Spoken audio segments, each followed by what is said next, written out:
রাসূল করিম সাল্লাল্লাহু আলাইহি ওয়াসাল্লাম আখিরি শাবানে খুতবা পেশ করেছিলেন এবং সেই খুতবায় তিনি বলেছিলেন, হে উপস্থিত জনগণ, হে মানব মণ্ডলী, আল্লাহ পাক আমাদের জন্য একটি পবিত্র মাস আমাদেরকে দিচ্ছেন, দান করেছেন, যে মাসটির নাম হচ্ছে রমাদান। রমাদান হচ্ছে রামদুন, রা মিম দত, রাম ধাতু থেকে উৎপত্তি, এর অর্থ হচ্ছে জ্বালানো, পুড়িয়ে দেওয়া, ভস্ম করে দেওয়া।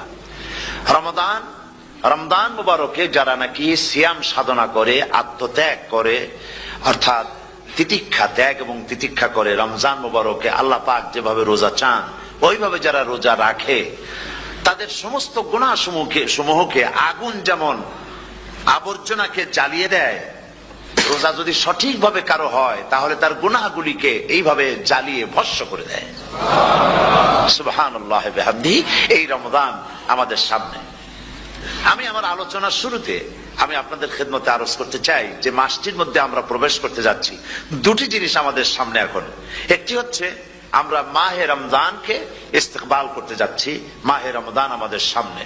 দোয়া করে নেই যে আল্লাহ পাক এই পবিত্র রমজানের সম্মান করার মতো তৌফিক আমাদেরকে দান করো, আর যেভাবে রোজা রাখলে পরে তুমি খুশি হও সেইভাবে আমাদেরকে রোজা রাখার তৌফিক দান করো, বলি আমিন।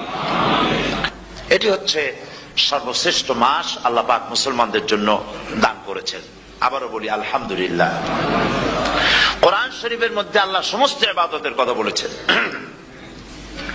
কিন্তু ডিটেইলস আলোচনা করেন নাই।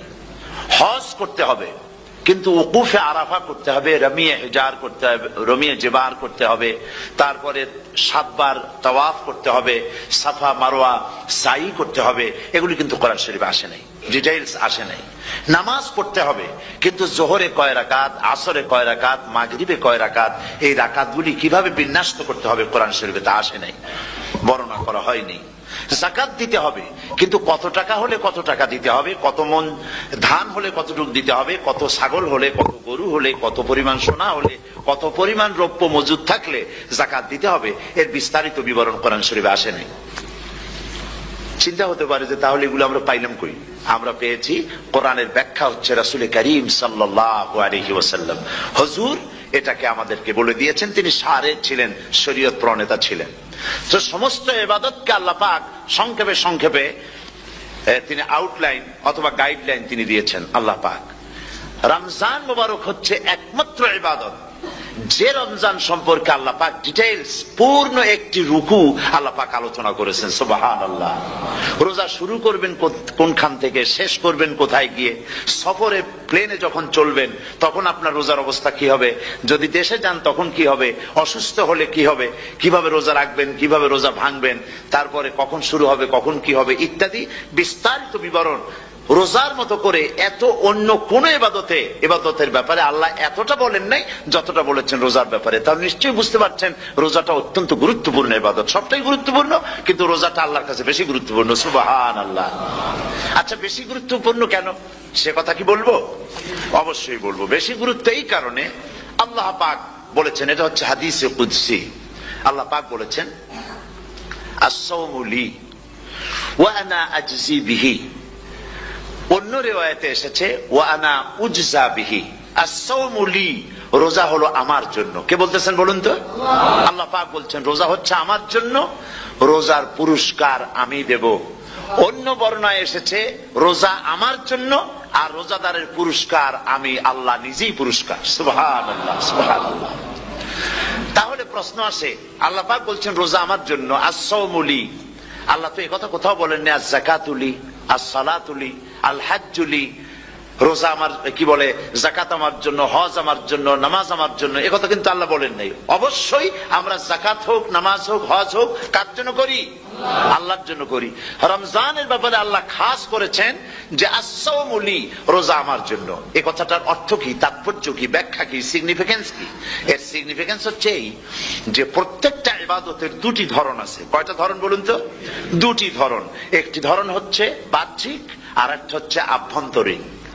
প্রত্যেকটা ইবাদতের দুটি দিক আছে, একটা মানুষকে দেখানো আর একটা ভেতরের। যেমন নামাজ, একটি লোক নামাজ পড়ে না, নামাজ পড়ে না। কিন্তু এমন একটা সমাবেশের মধ্যে পড়ে গেছে, সবাই নামাজ পড়ে। এখন আমি যদি নামাজ না পড়ি তাহলে লোকে বলবে কি? তখন উজু আছে কি না আছে দাঁড়ায় গেল আল্লাহু আকবার। তাহলে দেখা গেল নামাজ আল্লাহর জন্য পড়ে, আবার মানুষের জন্য দেখাবার জন্য করে। যাকাত এটা দেয় মানুষে, তার নিয়তটাকে আল্লাহ পাক ভালো জানেন। কিন্তু কিছু লোক তেমন আছে যাকাতের নামে লুঙ্গি, আমাদের দেশে আছে, এখানে কি করে আমি জানি না, লুঙ্গি শাড়ি কিনে তারপরে বাড়িতে সব জমা করে এরপরে গরিবদের দাওয়াত দেয় এবং সকলকে দেখায় দেখায় এভাবে লুঙ্গি দিল শাড়ি দিল, লোকেরা দেখলো যে যাকাত দিল, খুব যাকাত দিয়েছে। কোরবানির ব্যাপারে এভাবে বিরাট একটা গরু কিনলো, কিনে মানুষকে দেখাইলো। চট্টগ্রামে আছে সবচেয়ে বড় দামের গরু একটা কিনে গরুর গলায় মালা একটা পরাইয়া তারপরে শহর ঘুরায়। এখন অবশ্য এটা কমে গেছে আগের থেকে অনেক। মানুষ দেখুক যে অমুকে এই গরুটা কোরবানি করেছে। এটা কি কোরবানির জন্য হলো না মানুষকে দেখাবার জন্য হলো? হজ, টাকা আছে, লোকেরা বলবো কি যে এত টাকার মালিক তাও হজে যায় না, সুতরাং যাই একটু হজ করে আসি। তাহলে হজ করা গেল, আবার মানুষকে দেখাবার জন্য করলো। দুটি জিনিস আছে। কিন্তু একমাত্র রোজা, একমাত্র রোজা, রোজা যদি কেউ রাখে মানুষকে দেখাবার জন্য সকাল থেকে শুরু করে সন্ধ্যা পর্যন্ত না খাইয়া কোনো পাগলও থাকবে না। বলেন আপনারা ঠিক কিনা? সে তো মানুষকে দেখাবার জন্য দাঁত টাত পরিষ্কার করে নিল আর দুপুরে ভাত খাই নিল, বউতেও টের পাইল না। পারবে কিনা? পারবে। টয়লেটে গিয়ে খাই নিল ভালো করে, কোন একটা আড়াল জায়গা নিয়ে খেয়ে গেল, বাচ্চাও দেখলো না, বউতেও দেখলো না, খেয়ে নিল। তাহলে সে তো রোজা রাখলো না। আল্লাহ পাক বলছেন আসসামুলি, রোজা হচ্ছে আমার জন্য। যে রোজা রাখে আমার জন্যই রাখে, মানুষকে দেখাবার জন্য সারাদিন না খেয়ে থাকার কোনো প্রশ্নই ওঠে না। সুবহানাল্লাহ। সুতরাং রোজা যে রাখলো সে আমার জন্যই রাখলো। ওয়া আনা আজজি বিহি, রোজার পুরস্কার আমি আমার হাত দিয়ে দেব। সুবহানাল্লাহ, আমার হাত দিয়ে দেব। ম্যানেজার যদি বলে এই কাজগুলি করলে পরে বেতন, নির্ধারিত বেতন পাবা, আর এইটা যদি করো তাহলে বেতনটা আমি দেবো আমার হাত দিয়া, তাহলে এমপ্লয় যারা তারা বুঝতেই পারবে যে মালিক যখন নিজেই দেবে তাহলে ম্যানেজারের মতো দেবে না, মালিক মালিকের মতোই বড় করে দেবে। তো আল্লাহ পাক ফেরেশতাদের কাছে এটা রাখেন নাই, সব নাকি তোমরা লেখো গিয়া, আর রোজার সওয়াব আমার হাত দিয়ে আমি দেব। সুবহানাল্লাহ। এরপরে আল্লাহ পাক বলছেন, অন্য রিওয়ায়েতে এসেছে রোজা আমার জন্য, আর রোজাদারের পুরস্কার আর কিচ্ছু না, রোজাদারের পুরস্কার আমি আল্লাহ নিজেই পুরস্কার হয়ে যাব। সুবহানাল্লাহ। হাদিস শরীফে এসেছে রোজা রাখলে পরে ক্ষুধার কারণে, খালি পেটে থাকার কারণে টক্সিন জাতীয় এক প্রকারের গ্যাস তৈরি হয় পেটের ভেতরে, স্টমাকের মধ্যে, ফলে মুখে এক রকমের দুর্গন্ধের সৃষ্টি হয়। নবীজি বলেছেন রোজাদারের মুখের থেকে যে গন্ধ বের হয় আল্লাহ পাকের কাছে রোজাদারের মুখের গন্ধ মেস্ক আম্বারের চাইতে বেশি পবিত্র। আপনার মুখের গন্ধটাও আল্লাহর কাছে পবিত্র। রোজাদারের জন্য, রোজাদারদের জন্য জান্নাতের একটি দরওয়াজা খাস করে রাখা হয়েছে, যার নাম রায়্যান। এই দরওয়াজা রোজাদারদের জন্য, কেবলমাত্র রোজাদারেরা সেখান থেকে প্রবেশ করবে, আর কেউ প্রবেশ করতে পারবে না। এই রোজাদারদের সম্পর্কে আল্লাহ পাক বলেছেন, হাদিস শরীফে এসেছে, বুখারী শরীফের হাদিস, রাসূল করিম সাল্লাল্লাহু আলাইহি ওয়াসাল্লাম বলেছেন লিসাইমে ফারহাতান, ফারহাতুন ইনদা ফিতরিহি ওয়া ফারহাতুন ইনদা লিকাই রাব্বিহি। রোজাদারের জন্য দুইটা খুশি। কয়টা খুশি বলুন তো? কে বলছেন? আল্লাহ রাসূল বলছেন রোজাদারের জন্য দুইটা খুশি। লিসাইমে ফারহাতান, দুটি খুশি। ফারহাতুন ইনদা ফিতরিহি, একটা খুশি হচ্ছে ইফতারের সময়। এই ফিতরিহিতে, এই ফিতরিহি দুটি কথা, এই একটি কথার দুটি ব্যাখ্যা হয়। একটা হচ্ছে ইফতারের সময়, ইফতারের কথা বলা হয়েছে, আর ঈদের কথাও এর মধ্যে বলা হয়েছে। ইফতারের সময় হলো একটা খুশি, আর একটা খুশি হচ্ছে ইনদা লিকাই রাব্বিহি, যখন রোজাদারের সঙ্গে আল্লাহ পাক দেখা করবেন তখন হবে আরেকটা খুশি। তার মানে হচ্ছে রোজাদারদের সঙ্গে স্পেশাল আল্লাহ রাব্বুল আলামিন সাক্ষাৎকারের ব্যবস্থা করবেন। সুবহানাল্লাহ। তাহলে দুটি জিনিস হলো, একটা হলো ইফতারের জন্য দুটা, রোজাদারের জন্য দুটা খুশি, একটা হলো ইফতারের সময়, আর একটা হচ্ছে আল্লাহর সঙ্গে যখন দেখা করবে। তো ইফতারের যে খুশিটা, এই খুশি রোজাদার ছাড়া কেউ বুঝবে না। ইফতার সারাদিন রোজা রাখার পর সামনে পেঁয়াজি, বেগুনি, সালাদ, তরমুজ, মিষ্টি, তারপরে আম্বালা সুইটমিটের নানান রকমের মিষ্টি, এরপরে মুড়ি, কত কিছু সব সামনে নিয়ে বসে আছে। দেখছেন অবস্থা? সমস্ত কিছু সামনে বসা, ঘড়ির দিকে তাকানো, আপনি যদি 5 মিনিট আগে খান, ফেরেশতা এসে মুখের উপর থাপ্পড় মারবে? বেটা খাইলি কেন বলবে? কেউ বলবে না। কোন ফেরেশতা লাঠি নিয়ে দাঁড়ায় আছে? দাঁড়ায় নাই। কিন্তু আপনি খাচ্ছেন না কেন? সুবহানাল্লাহ, সুবহানাল্লাহ বলবেন না? অন্তত 1500 বছর আগে আল্লাহ রাব্বুল আলামিন নির্দেশ করে রেখেছেন, সূর্য সাদা হওয়া থেকে, পূর্ব দিগন্ত সাদা হওয়া থেকে শুরু করে পশ্চিম দিগন্তে যখন কালো হয়ে কালো রেখা দেখা দেবে, যখন মাগরিব হয়ে যাবে, সূর্যাস্ত যাবে, ততক্ষণ পানাহার আর স্ত্রী সম্ভোগ থেকে বিরত থাকো। 1500 বছর আগের আল্লাহ রাব্বুল আলামিনের এই নোটিশ কিভাবে কার্যকরী হচ্ছে উম্মতের মধ্যে, মুসলমানদের ভেতরে। খাবার সামনে আছে, পিপাসা লেগেছে। এখন তো পিপাসা লাগে না, খুব ঠান্ডার সময়। এখন রোজা রাখতে খুব মজা হবে, তাই না? খুব মজার রোজা। কিন্তু এই রোজা যখন জুন মাস আর জুলাই মাসে আসবে, তখন টের পায় মানুষ রোজা কাহাকে বলে। প্রচন্ড পিপাসা, সামনে সব খাবার পড়ে আছে। একটা খাবারের দিকে রোজাদারের হাত যায় না, ঘড়ির দিকে তাকায় আর চুপ করে বসে বসে আল্লাহর জিকির করতে থাকে। আল্লাহ কয়, ফেরেশতারা দেখ, এই বান্দা বানাইতে নিষেধ করছিলি। সুবহানাল্লাহ। আল্লাহ খুশি হয়ে যান। রোজাদার অপেক্ষা করতে থাকে। ঠিক যখন কাটায় কাটায় সময়টা এসে গেছে, তখন আল্লাহর নাম করে খুরমা দিয়ে পানি দিয়ে ইফতার শুরু করে দিল। আল্লাহ পাক খুশি হয়ে গেলেন। এই যে ইফতার, সারাদিন রোজা রাখা ইফতার করায় যে মজা, রোজা রাখলো না এরকম লোকেরাও কিন্তু ইফতার করে, করে না? পুরান ঢাকায় আছে, ঢাকার তো কয়েকটা এলাকা আছে, পুরান ঢাকার লোকেরা নাকি বলে যে, যারা রোজা রাখে না তারা বলে যে, রোজা না রাখা একরকম পাপ করছি, আর ইফতার না করিয়া কবিরা গুনাহ করবো নাকি, ইফতার তো করাই লাগবে। তো খুব মজা করে ইফতার করে তারা। তো সারাদিন রোজা রেখে পেঁয়াজি, ছোলা, বুট, মুড়ি খাওয়ায় যে মজা, সারাদিন ভাত খাইয়া তারপরে ইফতারের শরীক হওয়া, ছাগলে ঘাস খাইলে যেমন লাগে ওই রকম তার মুখে লাগে, এই মজা পাবে না। রোজাদারের যে মজা লাগে সেই মজা সে পাবে না। সারা মাস রোজা থাকার পর, আল্লাহর হুকুম মেনে সারা রাত রোজা রাখার পর, তারপরে ঈদের দিনে জামা কাপড় পরিষ্কার করে, শেরওয়ানি গায়ে লাগাইয়া, পাঞ্জাবি পরে, আতর মেখে, এরপরে ঈদের জামাতে যখন দাঁড়ায় যায়, সে যে মজা পায়, সারা মাস রোজা রেখে ঈদের জামাতে গিয়ে সে যে মজা পায়, যে রোজা রাখলো না, ঈদের দিনে খুব জামা, পাজামা, সেন্ট এগুলো মেখে থেকে প্রথম কাতারে গিয়ে দাঁড়ায় গেছে, ও সেই মজা পাবে না। ওর মনের মধ্যে একটা চোর চোর ভাব থেকেই যায়। সে মনে মনে ভাবে, এই জামাত আমার না, জোর করে আসছি, এইখানে দাঁড়াবার যোগ্যতা আমার নাই। মনের মধ্যে সে একটা অপরাধী ফিল করে, সে ফিল করতে থাকে। সুতরাং রোজাদারের জন্য দুইটা খুশি, একটা হচ্ছে ইফতারের সময়, আর একটা খুশি হবে যখন আল্লাহ তাদেরকে দেখা দেবেন। সুবহানাল্লাহ। এই রোজা আল্লাহ পাক দান করেছেন। আচ্ছা, কি জন্য রোজা আমাদের দিলেন?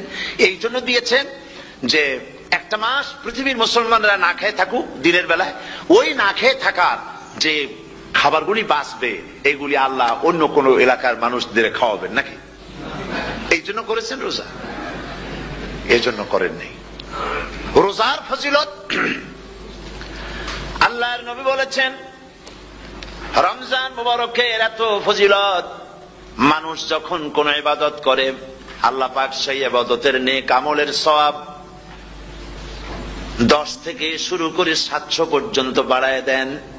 10 থেকে শুরু করে 700 করে 700 বাড়ায় দেন, ইল্লা সাওম, রোজা ছাড়া। নবীজি বলেছেন, রমজান মুবারকে কেউ যদি একটি নফল কাজ আদায় করে, একটি নফল ইবাদত করে, অন্য মাসের একটি ফরজ আদায় করার সওয়াব আল্লাহ পাক নামায়ে আমলে দিয়ে দিবেন। রমজান মুবারকে কেউ যদি একটি ফরজ আদায় করে, অন্য মাসের 70টি ফরজ আদায় করার মতো সওয়াব আমলনামায় আল্লাহ দিয়ে দিবেন। সুবহানাল্লাহ। এই মাস আমাদের সামনে, আল্লাহু আকবার বলি, আল্লাহু আকবার বলি, আলহামদুলিল্লাহ। এই পবিত্র মাস আমাদের সামনে। এই মাসে এত সওয়াব, নফল হয় ফরজের মতো, আর ফরজ হয় 70টা ফরজের মতো। এত সওয়াব কেন হইল? আমরা না খেয়ে থাকি সেই জন্য নাকি? বলতে পারেন কেন হলো? একটি কারণ, শাহরু রমাদান আল্লাযী উনজিলা ফীহিল কুরআন। সুবহানাল্লাহ বলবেন না? এই রমজান মাস হচ্ছে সেই মাস যে মাসে আল্লাহ রাব্বুল আলামিন কোরআনে কারীমকে নাযিল করেছেন। এই মাসের মধ্যে একটি রাত আছে, খায়রুম মিন আলফি শাহর, যে রাতটি 1000 মাসের চাইতে বেশি গুরুত্বপূর্ণ আল্লাহর কাছে। সুবহানাল্লাহ। একটি রাত 1000 মাসের চাইতে গুরুত্বপূর্ণ। 1000 মাস ক্যালকুলেটর দিয়ে হিসাব করলে দেখা যায় যে 1000 মাসে 83 বছর 4 মাস হয়।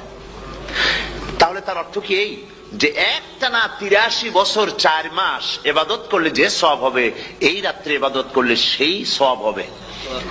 হতে পারে, এরকম হতে পারে, কিন্তু ব্যাখ্যাটা কি? ব্যাখ্যাটা হচ্ছে আরবিতে আলফুন শব্দ দিয়ে 1000 বোঝানো হয় না। আরবিতে যখন আলফুন বলা হয় তাহলে বোঝা যায় সংখ্যাধিক্য, বিপুল সংখ্যা, হাজার হাজার হাজার হাজার, থাউজেন্ডস এন্ড থাউজেন্ডস। এইটাকে বোঝাবার জন্য আরবিতে ব্যবহার করা হয় আলফুন, হাজার হাজার। তাহলে আল্লাহ কি বুঝাতে চাচ্ছেন? আল্লাহ রাব্বুল আলামিন তিনি আয়াত দ্বারা বুঝাতে চান, এর ব্যাখ্যা হচ্ছে এই পৃথিবীর মানবতার কল্যাণের জন্য, এই পৃথিবীর মানুষের ভালাইয়ের জন্য, মঙ্গলের জন্য হাজার হাজার মাস ধরে এই পৃথিবীর মানুষের যে কল্যাণ হয় নাই, এই রমজান মোবারকে একটা রাত আছে যেই রাতে আল্লাহ রব্বুল আলামিন মানবতার সেই কল্যাণ করেছেন। সেই কল্যাণ কি দিয়ে করেছেন? শাহরুর রমাদান আল্লাযী উনজিলা ফীহিল কোরআন, কোরআন নাযিল করে পৃথিবীর মানুষকে সেই কল্যাণ আল্লাহ দিয়েছেন। সুবহানাল্লাহ। বন্ধুগণ, কোরআন, কোরআন কি নিয়ামত আমাদের কাছে! সেই নিয়ামতকে আমরা চিনলাম না, আমরা বুঝতে পারলাম না কত বড় নিয়ামত আল্লাহ আমাদের দান করেছেন। এই কোরআন যেন আপনি শুনতে পারেন, পড়তে পারেন, বুঝতে পারেন, সেই জন্য আল্লাহ রাব্বুল আলামিন শরিয়াত কি সুন্দর ব্যবস্থা করেছে। কোরআন শোনার জন্য রমজান মুবারকে তারাবিহের নামাজের ব্যবস্থা করা হয়েছে। সুবহানাল্লাহ, সুবহানাল্লাহ। যারা সব সময় পড়তে পারেন না, কোরআন তেলাওয়াত জানেন না, অথবা সারা বছরও এক খতম কোরআন শরীফ পড়া হয় না, শরিয়ত কি সুন্দর বিধান করলো যে আপনি যেন 30 পারা কোরআন শরীফ শুনতে পারেন। এই ব্যবস্থা তারাবিহের নামাজের মধ্যে শরিয়ত করে দিয়েছে। আলহামদুলিল্লাহ, আলহামদুলিল্লাহ। যাদের টাকা কড়ি আছে আমি তাদেরকে অনুরোধ করব, যদি পারেন তাহলে মেহেরবানি করে রমজান মুবারকে উমরা পালন করবেন। আমি উমরার নিয়ত করে এসেছি, ঢাকা থেকে উমরার নিয়ত করে এসেছি, আপনাদেরকে দেখে গেলাম। আর আমি এখান থেকে ডাইরেক্ট মদিনা মুনাওয়ারায় চলে যাব ইনশাআল্লাহ। লাইলাতুল কদর পর্যন্ত হারামাইনুশ শরীফাইনে কাটাতে চাই, নিয়ত করেছি। আপনারা দোয়া করুন আল্লাহ যেন কবুল করেন। কি মজা যখন আপনি হারামাইনুশ শরীফাইনে যখন তেলাওয়াত শুনবেন, আপনার কাছে মনে হবে যেন কোরআন শরীফ নাজিল হতেছে। সুবহানাল্লাহ।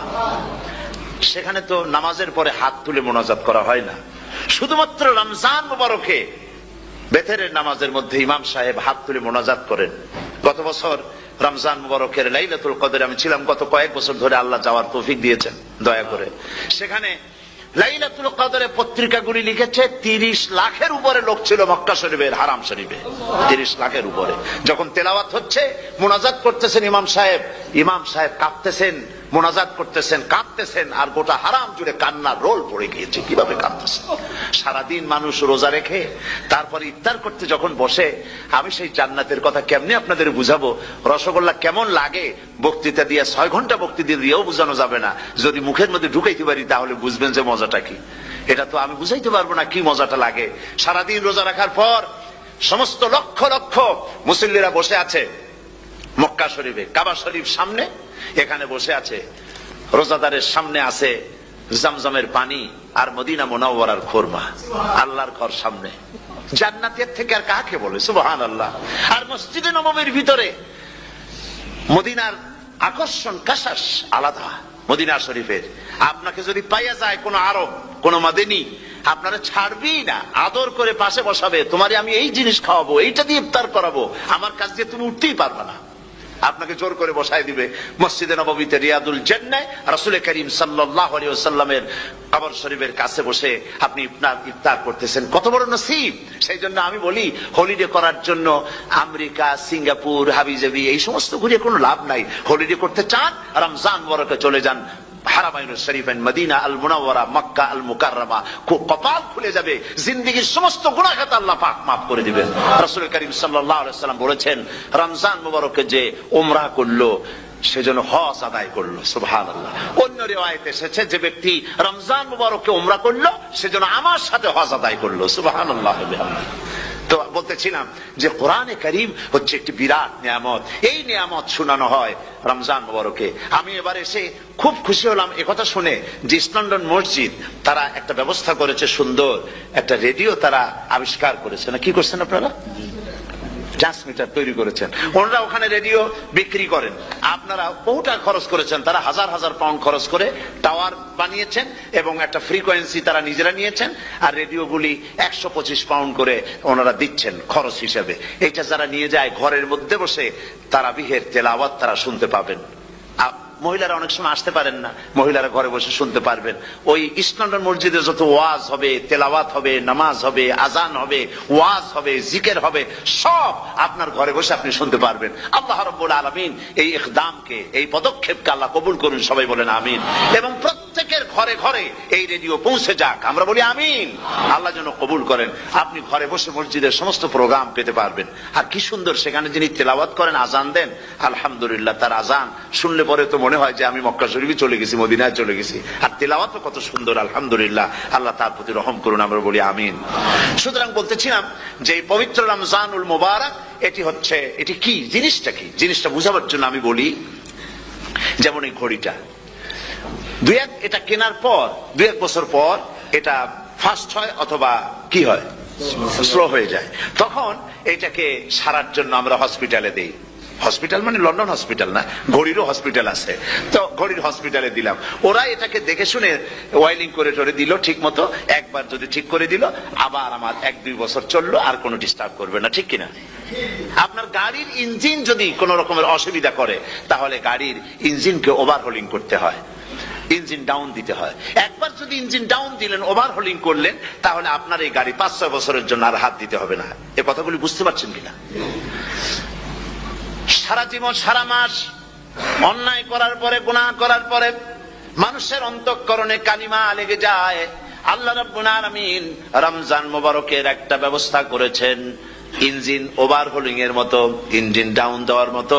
আপনার কালকে, আপনার আত্মাকে, আপনার বিবেককে, আমার বিবেককে পরিষ্কার করার জন্য রমজান মাস করে দিয়েছেন। রমজান মুবারকের একটি মাসের কোর্স যদি কমপ্লিট করা যায়, তাকওয়া দিয়া যদি ভরে দেওয়া যায়, তাহলে বাকি 11 মাস আরামসে চলবে, কোনো অসুবিধা হবে না। নবীজি বলেছেন রমজান মুবারকে মাস আসার সঙ্গে সঙ্গে আল্লাহ রাব্বুল আলামিন তিনি জান্নাতের সমস্ত দরজাগুলি খুলে দেন, আর জাহান্নামের সব দরজাগুলি আল্লাহ রাব্বুল আলামিন বন্ধ করে দেন। সুবহানাল্লাহ। আর শয়তানকে শৃঙ্খল দিয়ে বেঁধে ফেলা হয়, শিকল দিয়ে শয়তানরা বান্ধা হয়ে যায়। এই হাদিসটা যখনই শোনাই বিভিন্ন জায়গায়, লোকেরা বিভিন্ন জায়গায় প্রশ্ন করে, হুজুর কোন তো যে শয়তানরে বাঁধতে হয়, কিন্তু রমজান মাস হতো লোকেরা মদ খায়, মিথ্যা কথা কয়, তাহলে শয়তান বান্ধা থাকলো কেমনে? আমি বলি দেখেন, এরও ব্যাখ্যা আছে। এর ব্যাখ্যা হলো এই, কোন কোন ঘড়ি আছে একবার চাবি দিলে 6 মাস চলে, আর একবার চাবি দিলে 2 বছর চলে, আবার চাবি দিলে লাইফ চলে যায়। এরকমের ঘড়িও আছে। কোন কোন মানুষের শয়তানে এমন চাবি দিছে যে চাবিতে 6 মাস চলে, কোনটায় 10 মাস চলে, কোনটায় বছর চলে। রোজার মাসেও যারা গুনাহ করে, শয়তানে এমন চাবি দিছে যে রোজার মাসেও বন্ধ হচ্ছে না। এরা শয়তানের খপ্পরে পড়ে গেছে। আল্লাহ এই চাবি থেকে মুসলমানদেরকে হেফাজত করুন, বলি আমিন। জোরে বলেন আমিন।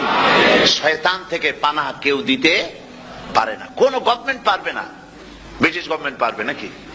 American government? কেউ পারবে না। শয়তান থেকে পানাহ দিতে পারে কেবলমাত্র কে? ওই আল্লাহ রাব্বুল আলামিন আমাদেরকে শিখায় দিয়েছেন, শয়তানের ওয়াসওয়াসা থেকে আমার কাছে পানাহ চাও। আউযু বিল্লাহি মিনাশ শাইতানির রাজীম। বিতাড়িত মরদুদ শয়তানের ওয়াসওয়াসা থেকে পানাহ চাই, আল্লাহর কাছে পানাহ চাও। আল্লাহ পাক বলেন আমি পানাহ দিতে পারি শয়তানের ওয়াসওয়াসা থেকে।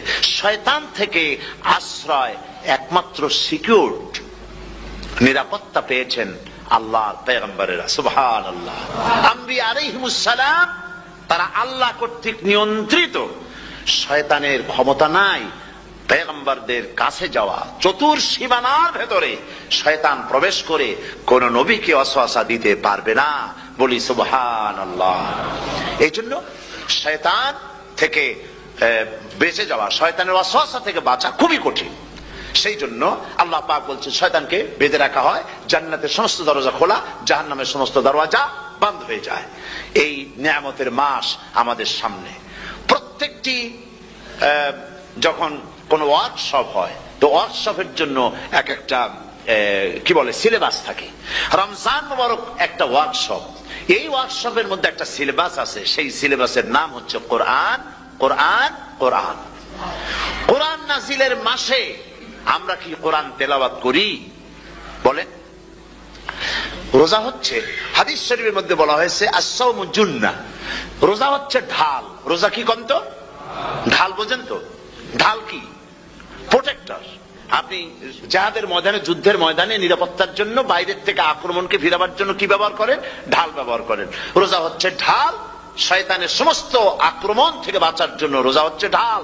রোজার দিনে কেউ যদি আপনার সাথে ঝগড়া করে, তাহলে রাসূল বলেছেন তুমি বলো, তুমি ঝগড়ায় প্রবৃত্ত হবে না। তোমার সাথে যদি কেউ ঝগড়া করে, তুমি বলবে ইন্নী সাইম, আমি রোজাদার। আমি তোমার মতো ঝগড়া করতে আমিও পারি, আমি তোমার মতো গালাগালি দিতে পারি, কিন্তু আমি দেব না, ঝগড়াও করব না, গালিও দেব না, মারামারিও করব না, কারণ আমি রোজাদার। সুবহানাল্লাহ। রোজা আপনাকে গুনাহ থেকে বাঁচায় দেবে। দেখেন রোজা কিভাবে গুনাহ থেকে বাঁচায়। মিথ্যেবাদী, মিথ্যেবাদী সারাক্ষণ মিথ্যে কথা বলে, কিন্তু রোজার মাস আসছে। এখন মিথ্যাবাদী যারা, তাদের ঘনিষ্ঠ লোকদের কাছে শুনেছি যে তারা বলে, যদি কোনো লোক দিনের বেলা আইসা যায় আর এমন কথা, যে কথা বলতে গেলে মিথ্যা বলা ছাড়া উপায় নাই তার জন্য, সে তখন বলে ভাই তুমি তো অসময় আসছো, এখন আমি খুব ব্যস্ত, আই এম ভেরি বিজি, তুমি রাত্রে আসো। কথা বুঝতে পেরেছেন তো? রোজা হচ্ছে কি? রোজাটা কি বলে? ঢাল। কোন মেয়ে লোকের দিকে চোখ পড়লো, আহা আমি তো রোজাদার, চোখকে সাথে সাথে নিচে নামায় ফেললো। গানের আওয়াজ আসলো, আমি তো রোজাদার, সে গানটা শুনলো না। কাজে সমস্ত গুনাহ থেকে বাঁচার জন্য রোজা একটা বিরাট হাতিয়ার। সুবহানাল্লাহ। এই মাসে আল্লাহ রাব্বুল আলামিন এই মাসটা, এই রোজাটা কেন দিয়েছেন? লাআল্লাকুম তাত্তাকুন, ইয়া আইয়ুহাল্লাযীনা আমানু কুতিবা আলাইকুমুস সিয়ামু কামা কুতিবা আলাল্লাযীনা মিন ক্বাবলিকুম লাআল্লাকুম তাত্তাকুন। হে বিশ্বাসীরা, তোমরা যারা ঈমান এনেছো, শোনো, আমি রোজাকে তোমাদের জন্য ফরজ করেছি, যেমন করে ফরজ করেছিলাম তোমাদের পূর্বপুরুষদের উপরে। রোজা শুধু আমাদের উপরে ফরজ হয়েছে তা না, আমাদের আগে যারা যেসব নবীরা আসছিলেন তাদের উপর রোজা কি ছিল? ফরজ ছিল। সুতরাং এই রোজা তোমাদের উপরে ফরজ, এই জন্য লাআল্লাকুম তাত্তাকুন, যাতে করে তোমরা কি হতে পারো? পরেজগার হতে পারো। কি হতে পারো? পরেজগার, মুত্তাকি হতে পারো, আল্লাহকে ভয় করতে পারো।